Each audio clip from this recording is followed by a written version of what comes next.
नमस्कार विद्यार्थी मित्रांनो, डिजिटल एज्युकेशन या यूट्यूब चॅनलमध्ये चालणाऱ्या आजच्या ऑनलाईन पाठामध्ये आपणा सर्वांचं हार्दिक स्वागत आहे.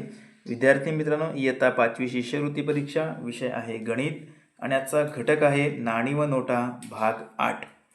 तर मित्रांनो, या ठिकाणी आपल्याला स्क्रीनवरती अशा प्रकारचे एक उदाहरण आहे. मागच्या उदाहरणामध्ये आपण पाहिलं व्हिडिओमध्ये, तर या घटकामध्ये शेकडेवारीचा अंतर्भाव करण्यात आलेला होता. तर त्याचप्रमाणे आजच्याही घटकामध्ये या ठिकाणी अपूर्णांक या घटकाचा अंतर्भाव करण्यात आलेला आहे. तर काही गोंधळून जायचं कारण नाही, खूप सोपं उदाहरण आहे. तर उदाहरण पहा बरं. सक्षमकडे 100 रुपयात जेवढ्या नोटा आहेत त्याच्या 9/15 नोटा 20 रुपयाच्या, 12/15 नोटा 10 रुपयाच्या आहेत. जर त्याच्याकडे 100 रुपयाच्या 75 नोटा असतील, म्हणजे 100 रुपयाच्या 75 नोटा असतील, तर त्याच्याकडे एकूण किती रुपये असावेत? मित्रांनो, आपल्याला या ठिकाणी बघा बरं, तर 100 रुपयाच्या नोटांची संख्या दिलेली आहे. 100 रुपयाच्या नोटांची संख्या किती आहे? तर ती आहे 75. म्हणजे हे 7,500 रुपये झालेले आहेत, बरोबर आहे. आता पुढे आपल्याला 20 रुपयाच्या नोटांची संख्या दिली आहे का? नाही, पण ते अपूर्णांकामध्ये त्याची संख्या दिलेली आहे. जसं मागच्या उदाहरणामध्ये शेकडेवारीमध्ये दिलेलं होतं, तसं आता इथे अपूर्णांकामध्ये संख्या दिलेली आहे. तर 20 रुपयाच्या ज्या नोटा आहेत त्यांची संख्या दिली आपल्याला 9/15. किती दिलेली आहे? 9/15. म्हणजे आता या 75चा आपल्याला 9/15 काढावा लागणार आहे. म्हणजे ते कसं करायचं? तर 75 गुणिले 9/15. सोपं आहे. 15च्या पाड्यात 75 आहेत. 15 एके 15, 15 पाची 75, 5 गुणिले 9 आलेला आहे किती? तर 9 पाचे 45. म्हणजेच 20 रुपयाच्या नोटांची संख्या आपल्याला मिळालेली आहे, ती आहे 45. म्हणजे आता 20 आणि 45चा जर गुणाकार केला तर येणारं उत्तर या ठिकाणी आहे मित्रांनो 900.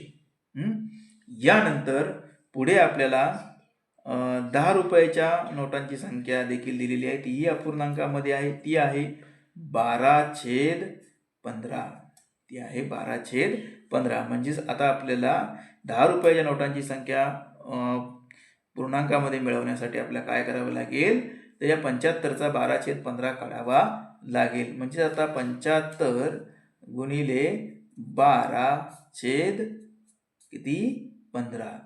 तर आता पहा बरं, 15 एके 15, 15 पाचे 75. म्हणजे आता 12 गुणिले 5 आले या ठिकाणी उत्तर 60. बरोबर आहे. 12 पंचे 60. म्हणजेच याचं उत्तर आपल्याला मिळालेलं आहे 10 रुपयाच्या नोटांची संख्या ही 60 मिळालेली आहे. 60 गुणिले 10 आपण याचं हे केलं तर येते 600. म्हणजे 600 रुपये हे 10च्या नोटांचं काय आहे, 60 संख्या असल्यामुळे त्याची रक्कम आहे. आता या तिघांची आपल्याला काय करायचे आहे? बेरीज करायची आहे. सोपं बेरीज आहे. 7,500 अधिक 900 अधिक 600 यांची आपण बेरीज करायची. 0शी 0, या 0शी 0. आता 6 आणि 9 15 आणि 5 20, आजच्याला 2, 7 आणि 2 याचं उत्तर आहे 9,000 रुपये. म्हणजेच यांचं आपण हे केल्यानंतर एकूण रक्कम जी आलेली आहे ती 9,000 हे पर्याय क्रमांक 3 या ठिकाणी आहे.